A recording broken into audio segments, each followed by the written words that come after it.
दोस्तों, मणिपुर जल रहा है। लगातार वहां पर हिंसा पनप रही है। लोग लोगों के दुश्मन हो चुके हैं। मणिपुर में भारतीय जनता पार्टी सत्ता में है।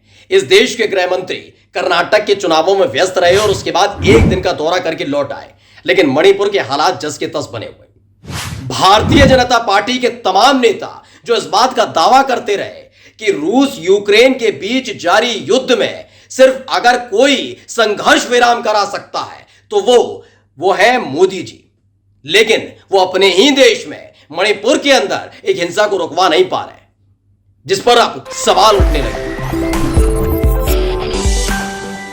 नमस्कार, मैं हूं प्रज्वल गौतम और आप देख रहे हैं द कंटा। आज से तकरीबन एक साल पहले करीब की बात है जब यह युद्ध शुरू हुआ था, यानी कि फरवरी में पहला अटैक, 24 फरवरी को पहला अटैक रूस ने यूक्रेन पर किया था। हालात बिगड़ने लगे थे।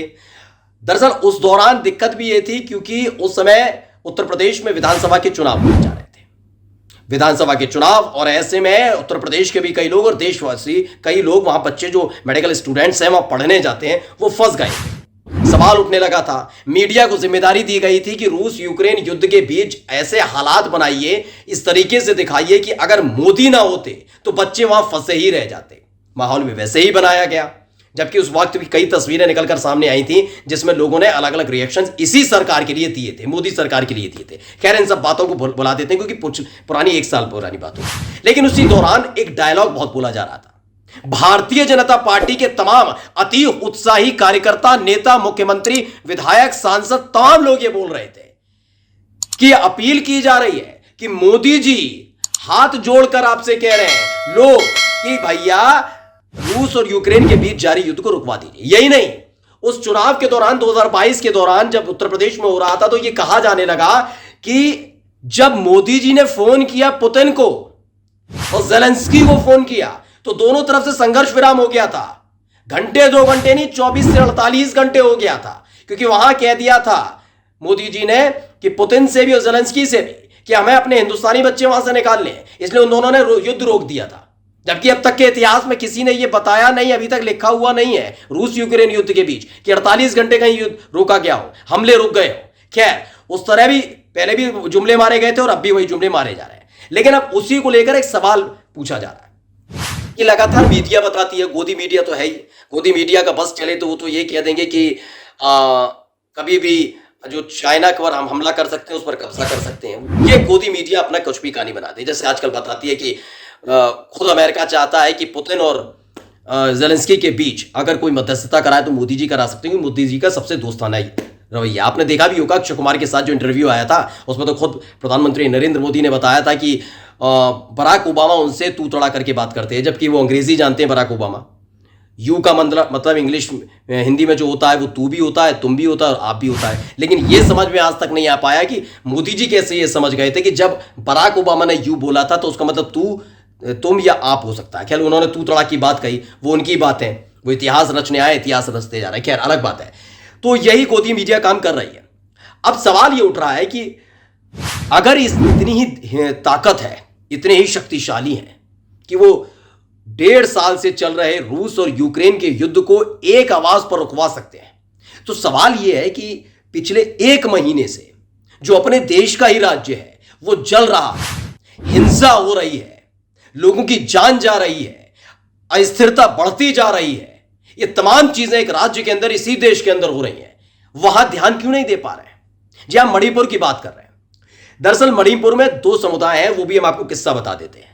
एक मैतेई समुदाय है और कुकी समुदाय। ये दोनों समुदाय में से कुकी समुदाय को आरक्षण दे दिया गया, जिसकी भाई मैतेई समुदाय चढ़ गया, गुस्से में आ गया। उसको भी एसटी वाला आरक्षण चाहिए था, उसकी मांग की गई, जिसका विरोध हुआ। ये तमाम चीजें हुई और कुकी समुदाय और मैतेई समुदाय आमने सामने आ गए और वहां पर लगातार हिंसा चल रही है। पिछले 1 महीने से यही हालात है।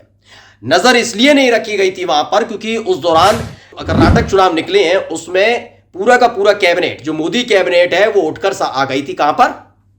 कर्नाटक के अंदर। वहां पर तमाम काम करने थे, हथकंडे आजमाने थे, तमाम चीजें करनी थी। हिंदू मुसलमान तो किया ही गया था, ये तमाम चीजें देखी। मतलब कर्नाटक चुनाव जीतना था। उनका कहना था कि मणिपुर में तो सरकार बनी हुई है, कर्नाटक के जैसे ही नतीजे आएंगे उसके बाद इसे देख लिया जाएगा। लेकिन हालात इतने बिगड़ते चले गए ना वहां पर प्रधानमंत्री नरेंद्र मोदी ने कभी पहुंचकर कुछ सोचा। एक बार गृह मंत्री अमित शाह जरूर पहुंचे, लेकिन चुनावों के बाद पहुंचे। ये तमाम चीजें देखने को मिली। और सवाल ये उठता है कि उसके बावजूद भी, अब सोचिए कर्नाटक के नतीजे भी आ गए, वहां सरकार भी बन गई, उसके बावजूद भी मणिपुर अभी जल रहा है। फर्क किसी को नहीं पड़ता। क्या आपने कोई बड़ी कोशिश होते हुए देखा कि मणिपुर में यह सब हो रहा है? और सरकार भी ऐसा नहीं है कि कोई और दल की सरकार है, कांग्रेस पार्टी की सरकार है, इसलिए आरोप भी नहीं लगा पा रहे हैं। आपने मणिपुर को लेकर ज्यादा गुस्सा किसी बीजेपी के प्रवक्ता के जुबान पर देखा, दिलो दिमाग पर देखा? नहीं देखा होगा, कि मणिपुर में सरकार भी बीजेपी की सहयोगी पार्टी है, गठबंधन की सरकार चल रही है। अगर वो सवाल उठाएंगे कि मणिपुर में कानून व्यवस्था संभाल नहीं पा रही सरकार, तो खुद पर सवाल उठ जाएंगे। इसलिए वहां पर भी सवाल नहीं उठा पा रहे हैं। केंद्र में खुद की सरकार, गृह मंत्री अमित शाह इसको नहीं रोक पा रहे हैं। लेकिन सवाल कोई नहीं पूछेगा। आज तक आपने गोदी मीडिया को सिर्फ खबर दिखाते हुए देखा होगा कि मणिपुर में हो क्या रहा है, लेकिन जितना हो रहा है उससे भी कम दिखाने की कोशिश की जा रही है। क्योंकि सवाल यह है कि अगर ज्यादा दिखा दिया जाएगा तो भारतीय जनता पार्टी की साख दांव पर लग जाएगी। लोग ये समझ जाएंगे कि मणिपुर में हालात संभालने में नाकाम साबित हो रही है पार्टी, लगातार लोगों की जान जा रही है। ये तमाम चीजें हो सकती हैं। इसलिए क्या सोचा गया है? नहीं, हम कोई बात नहीं करेंगे इस बारे में। लेकिन सुप्रिया श्रीनेत ने इनके धागे खोलकर रख दिए। सुन लीजिए। 40 दिन से ऊपर हो गए, मणिपुर लगातार जल रहा है। मणिपुर इस देश का हिस्सा है, इस देश का एक राज्य है। हिंसा का यह आलम है कि लोग एक दूसरे के खून के प्यासे हुए पड़े। 103 लोगों से ज्यादा की मौत हो चुकी है। 60,000 से ज्यादा लोग विस्थापित हो गए। तमाम बिल्डिंग फूंक दी गई है। आम लोगों का, विधायकों का, सांसदों का घर तो जल के स्वाहा हो ही गया था। अब बीजेपी के अपने एक मंत्री का घर जल के खत्म हो चुका है। कानून व्यवस्था पूरी तरह से ध्वस्त है।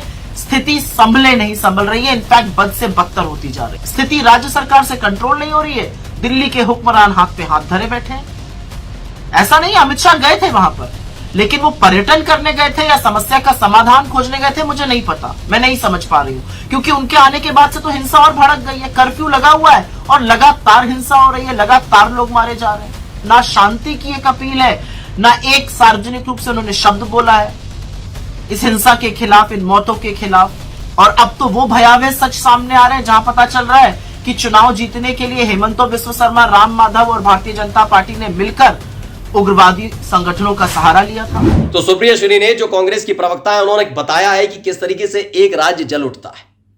हमारे देश के प्रधानमंत्री जब जब मंच पर पहुंचते हैं तो वो बताने, समझाने और दिखाने की कोशिश करते हैं कि वो कैसे एक विश्वव्यापी बड़े नेता बन चुके हैं। जब चाहे, जैसे चाहे, जहां चाहे वो युद्ध रुकवा सकते हैं, समझौते करवा सकते हैं। लेकिन अनुमान लगाइए, अपने ही देश के एक राज्य को संभालने में महीने भर से ज्यादा का वक्त हो चुका है। जिस वक्त हम ये बात कर रहे हैं, जिस वक्त मैं आपसे बात कर रहा हूं, उस वक्त भी मणिपुर में हालात सुधरे नहीं है। कभी सुरक्षा बलों पर हमला हो रहा है, कभी आपस में मैतेई और कुकी समुदाय के लोग एक दूसरे पर हमला कर देते हैं। वहां लगातार कर्फ्यू लगा हुआ है। एक महीने से हालात बहुत बद से बदतर होते जा रहे हैं, लेकिन हालात संभालने वाला कोई नहीं है। लेकिन सवाल कोई नहीं पूछेगा। कांग्रेस पार्टी पूछेगी तो वो राष्ट्र विरोधी हो जाएगी, विपक्ष में कोई पूछेगा राष्ट्र विरोधी हो जाएगा। सवाल नहीं पूछना है इस पर। ये सवाल इसलिए नहीं पूछना है क्योंकि ये देश का इंटरनल मामला है और ऐसे मामलों पर सवाल नहीं पूछा जाता। हां, अगर यहां पर कांग्रेस पार्टी सत्ता में होती तो बीजेपी को पूरा हक था, बीजेपी के साथ साथ गोदी मीडिया को पूरा हक था कि वो पूरी तरह से छीछा लेदर कर देंगे कि कानून व्यवस्था संभालने में कांग्रेस पार्टी नाकाम है। लेकिन बीजेपी से अब सवाल पूछा नहीं जा रहा है और इसी ने अब इनकी सबसे ज्यादा फजीहत करा दी है। नमस्कार।